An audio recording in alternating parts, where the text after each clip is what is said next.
Hello and welcome. It's Coach Jackson. It's Action Jackson Fitness Client Success Stories. And I'm here with another rock star, my client, Harry. Now, Harry had an incredible transformation, another no pack to six pack, and he lost about 10 pounds. More importantly, he lost about 8% body fat, a couple inches off the waist, and really truly looks like an athlete now. So Harry, welcome. And why don't you introduce yourself? My name is Harry Mossberg here from South Jersey, married, dad of two. And what really got me into meeting with Jackson and moving forward was just what was presented as understanding real life working out situations and finding a way to just be better every day. And it didn't have to be brutal. And the biggest thing for me was just setting an example for my boys. But a great journey in the fact that, every night when we go to bed, my oldest son, who's 6, tells me, "Dad, wake me up early so I can come work out with you." And that right there is everything that I could have wanted out of this entire thing, regardless of the transformation I've gone through, which is great. Both of my kids, my younger son's 2, and the moment I start working out, they drop their iPads, they drop their toys, whatever they're doing, and they come up and they work out with Dad. And it's pretty cool. Harry, you just dropped a huge, massive nuclear bomb right there in the first 30 seconds of the interview. Normally that kind of stuff doesn't come to the end, but wow. So this reminds me a lot of my childhood and past, where my father worked out in the basement all the time. We had a home workout gym situation. I got my first weight set when I was 5, the Hulkamania weight set, and I used to go down there and work out with my dad. And so it really does bring me back, and it's me kind of emotional thinking about it. That's so cool. That's so amazing that you get to work out with your boys like that, man. Wow. I do. I love it. It just adds the motivation while I'm doing it. Among the other things that have happened throughout this journey, certainly give me a lot of motivation, but that's the ongoing piece of it that really keeps me going, which is cool. Yeah, that's definitely that underlying why, gives you the reason, the purpose, the meaning, and really just brings everything together. Because it's one thing to get the six pack or look like an athlete or have amazing performance results, all of which you've done. But when you get to share those things with the people that you love and be an example to obviously your children, wow, that's really powerful. So holy cow. Okay, let's take a step back and let's talk about, where did you start before we got to working together? So where are you at mentally and physically and maybe even emotionally, if you want to share? I will. So I first reached out to you in July, and it really was, I hit a little bit of a breaking point personally. I gave up on the hair chase at 35. I'm not fighting it for 40 years. I let that go. That was a huge thing for me. But I've always been an athlete, and I've always rested on my laurels. I've always just rested on what was given to me. And I ran 17 flat 5Ks in high school, and I only ever did what the coach told us to train. It never occurred to me, hey, now's your time. Maybe you want to do a little bit more. I feel like I've always been a little bit behind the 8 ball on figuring things out, whether it was being a student, whether it was being a father, whatever it may be. I feel like I'm always playing catch up a little bit. And I'm just like, this is it. I'm getting ahead now. And so even I had what really spurred it, realizing I was just truly wasting talents I had. I did a Spartan race. A buddy of mine reached out to me from college. He said, "Hey man, I'm going to be in Jersey. I hadn't seen him in like 10 years since my wedding. I'm going to do a Spartan race up in North Jersey. I want you to come do it with me." I'm like, "Yeah, sure, whatever. How bad could it be?" I look it up. It's a beast Spartan race. It's 13 miles and 30 obstacles. Okay, I can do 13 miles. I was a distance runner. It's on a ski resort. The first mile and a half was straight up a black diamond. All said and done, I got done this race in 5 hours. I finished in the top 5 percentile of people that ran the race. I didn't train for it for a single day. Normally people go, "Oh my God, I felt great." I felt like shit.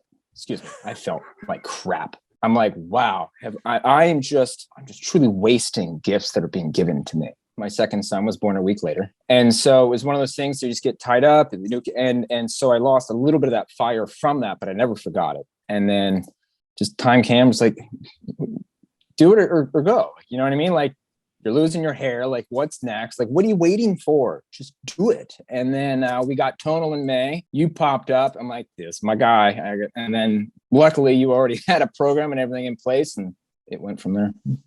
Wow. That's incredible. Incredible that your physical fitness was such that you were still able to perform at such a high level, but also that you had the self-awareness to not say, well, I'm still good, and almost justify it to yourself, but to say, you know what? I bet I could probably be better. And then to really go for maximizing your potential. That's amazing. So after we met and talked and you kind of joined the program, were there any kind of struggle points or things that you went through? It's a long journey, and everybody kind of experiences some obstacles along the way. So what were 1, 2, maybe 3 obstacles that you faced along the way? It's a heavy one. More than I have experienced in any 16-week period in my life. So my mother-in-law, I've been married 11 years. We've been together since 2005. We were very, very close. When I say very close, I mean, when my wife was still finishing her second year of grad school, I was living with her parents just on my own, just me and the two of them. That's how close we were that quickly. And about 2 weeks after we started with you and I signed up, she was diagnosed with uterine cancer, a very, very, very aggressive one. One of which that she ended up passing 3 months ago today.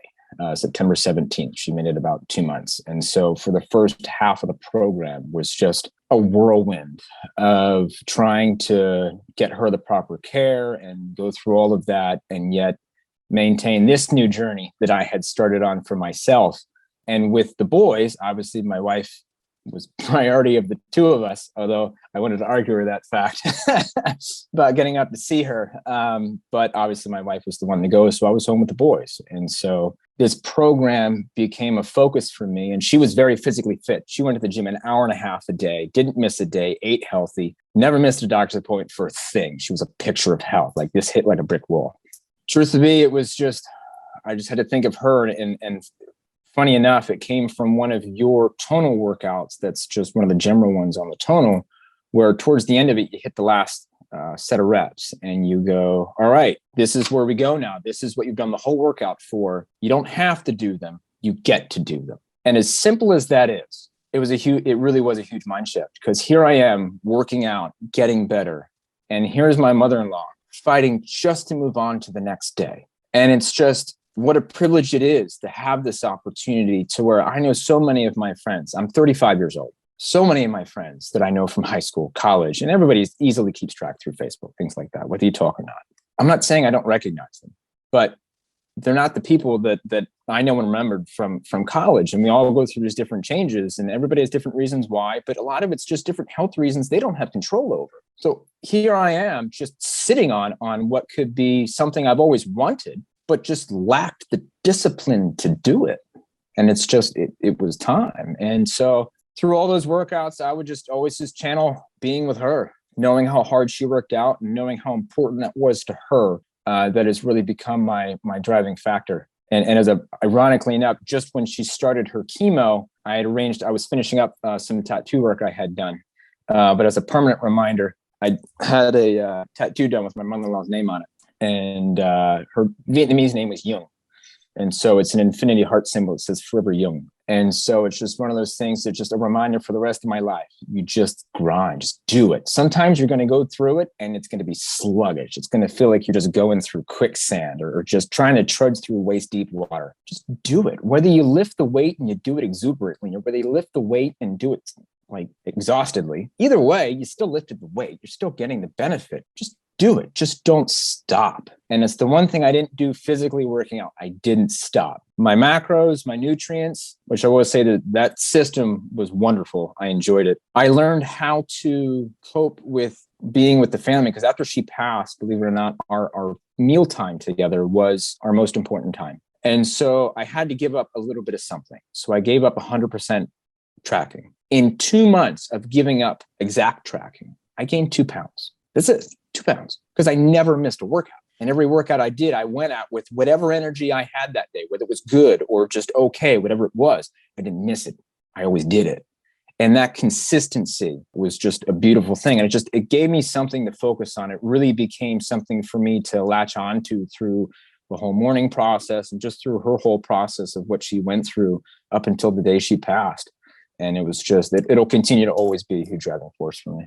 Wow, Harry, I'm so sorry about what you had to go through. And obviously I was there for it. I know, but I'm just so sorry that you had to go through that. How inspiring it is to listen to you talk and to watch you as you were going through that and still manage to put the energy and the effort into your workouts to take care of yourself and to get the inspiration that you did from watching her go through what she went through. Boy, it's heartbreaking, but it's also just incredibly, again, inspiring. I can't think of a better word for it. And I'm so sorry again that you had to go through Thank it, but you were a huge inspiration to a lot of people during that time because of the fact that you were able to keep moving forward. And losing my mom in May, I relate a lot to the journey and the battle that you went through. And a lot of times when I'm working out and I'm struggling, I'll literally say the same thing. My mom, she went through chemo and never complained once. How could I not get through this freaking workout right now? Yes. Or how could I whine about this? Or, oh, I don't want to work out right now. Well, you know what? Every day that my mom didn't want to go, she went to chemo anyway and didn't complain about it. Yep. I get to do this. This is a privilege to do every day. So it's just incredible that you managed to take that perspective, because the alternative perspective is something that so many people fall prey to. And it's so easy to go into, which is being bitter, resentful, being upset, and saying, why bother anyway? So I want to thank you for just being who you are in the effort you put into it, because you are an inspiration to a lot of people, and you are making a difference, not just to your boys, not just with your wife and your family, but to a lot of other people. This story is going to be very touching to a lot of people. I can guarantee it, because there's so many people who are touched by cancer. It's been an honor to get to know you, man, and to be there through this journey. It's been a real honor. Moving on from there, as you kind of went through that and you started to kind of get towards the end of the program, results obviously came along as you got back on the diet. You started to transform, performance went up. And while you didn't lose a ton of weight, you really didn't need to lose a ton of weight, but you look so much like an athlete. Tell me, what were the final results that you got, and how's it been now that you're kind of on the other end? Jackson, I never owned a tank top. Clearly I own tank tops now. It's actually, I own like 9. It's funny because I also know when we first talked, I mentioned to you, I do competitive axe throwing at a pretty high level. And I've lacked the ability to break through into the top 1% through my working out, through just the confidence that I have gained. I had 2 finals in my last 3 tournaments. And I'm throwing against, we're a small group of about 15,000 people worldwide, but it's literally what these guys do for a living. They throw 7 days a week, and they build axes and sell them on the side. I throw 1 day a week. Otherwise, I practice in my basement because I give more time to my boys. To me, that's important. But I've just been crushing it. For work, I bought a whole new wardrobe. I'm back to wearing the same pants I wore when I was in college. And I've got the 3-piece suit now with the tie. And it's just like, and I wear it, which I own it and I love it. And it was one of those things where I would go out to grab food for lunch. People that I see now, maybe I haven't seen them in a little while for whatever circumstances, but I'm wearing full clothes. Company reps I haven't seen in a year and a half because of the pandemic. And they turn the corner and go, Harry, you look so different. Like, clearly, like what have you been doing? Like it's obvious with the clothes on, let alone how good I feel just about myself and my confidence, and just it bleeds into everything you do. Like it's just, even if it's feeling good as I did, I ended up launching a podcast. I've never done anything like that. I've never done a voice recording or anything like that, but I'm just owning them. I don't care. I just feel great about who I am. I'm comfortable in the skin I'm in, and you'd be amazed how it trickles into everything. Like I was getting up at, I used to go to bed at midnight and wake up at 7 a.m. Sometimes my oldest son would wake me up so I'd even get to work on time. Now I'm usually in bed by 10:30, up at 4, still getting my 6 hours of sleep, but I'll go work on my podcast for an hour. Then I'll go practice my axe throwing for an hour. Then I'll go do my workout. Then I'll wake my kid up, or I'll wake him up early enough to do the workout with me. But you'd be amazed what you can accomplish in the world of sleeping. Same 6 hours of sleep. But the discipline is from when I started working out, I moved it up to 6 a.m. to get my workouts in. Then when I wanted to add in my throwing in the mornings, because you know what? I'm putting this effort in. Let's put the effort in elsewhere. Now I'm waking up at 5 a.m. Now I want to do my podcast, right? Okay. Now I'm going to go to bed at 10 instead of 11 and wake up at 4 a.m. Like it's amazing the time management and how it all just knocks over the next domino before you know it. You look at it and the whole rack's down. You've accomplished everything. My work desk looks impeccable. It never used to look like that. It grows and it just feeds off of everything. That's incredible. First of all, congratulations on such an improvement with your axe throwing. That's just phenomenal. So congratulations. Feels good, there. Man. Thank you. Yeah. And you deserve the compliments. You deserve the confidence. You deserve all of it because you worked so hard and put so much effort into this. And it's incredible, to your point, about how it does bleed into everything. And when people always say, I'm not disciplined enough. I'm not like you, Jackson. I'm not like your client, Harry, or whoever. It's like, no, you're not born this way. You can build this. You can create that discipline. And you do it usually by starting with your health and fitness. And it just starts with one little thing. And then you add on and add on and add on. And then pretty soon, like you said, it just overtakes your whole life. And you're going to bed early. You're waking up early. You're getting after it. You're doing this. You're doing that. Because you start asking yourself, what else can I do? Where else am I putting limitations on my life? And then you just start blowing through them everywhere. So that's incredible, man. That is really awesome, man. This has just been such a great interview. I really do appreciate you. I appreciate all the work. I appreciate your honesty with the story, your vulnerability for sharing here today. I don't want to take too much of your time. We've gotten through so much already so fast. So why don't you just tell me, is there anything else you'd like to share with everybody out there? Whether it's an insight about your journey, maybe it's a tip or a trick or something that was a big breakthrough for you, or a mindset thing, anything. Just keep going. Don't stop. Keep going. You didn't fail until you quit. And you won't like the taste. That is a great way to wrap it up. There's a great quote from Les Brown. He says, "It's not over until you win." And you are definitely the embodiment of that, Harry. Wow. Thanks, Jackson. Again, thank you so much. You're an incredible person. So thank you for putting this program together. It's amazing. Love it. Of course. Last little thing, if there's somebody out there and they're like thinking, I want to get started on my journey, but I'm not as amazing as Jackson, or I'm not as amazing as Harry. Where am I supposed to start? What should I do? What would your advice be to somebody out there who might be in a similar position to you, where they have lots of potential, but they're not maximizing and realizing that potential? When I approached this program, I took it as I was going back to a 16-week course on learning nutrition, learning and retraining my brain on everything that I thought I knew. I chucked clean out the window. I mean, there's so much misinformation out there on health or just people's opinions, but when you read through the websites, it's hard to garner what's what. And everything is put together in a way that it's easy to follow, it's easy to understand, and ultimately it's doable at your own pace and your own rate. Like, you get to pick your own food within everything that's on there. For the meal plan part of it, like, my concepts of what I thought it took to achieve this, and the reality of what it took to achieve this. Now, I get everybody's different. Every makeup's genetics are all different. I understand that piece of it, but it's much more attainable than you think. And just love the process. Results are great, but if you learn to love the process, the results will come regardless, because the process itself is what makes the whole thing work. And once you love that, it becomes a piece of your life. And once it's a piece of your life, it will always be there. That's really well said. And that's the end result we want everybody to get to, because once you fall in love with the process and it starts to become this habit and you start to shift like you have up here, it all becomes easy. Yes. And you've done it. Well, congratulations again, my friend. It's been such a privilege and an honor to get to work with you.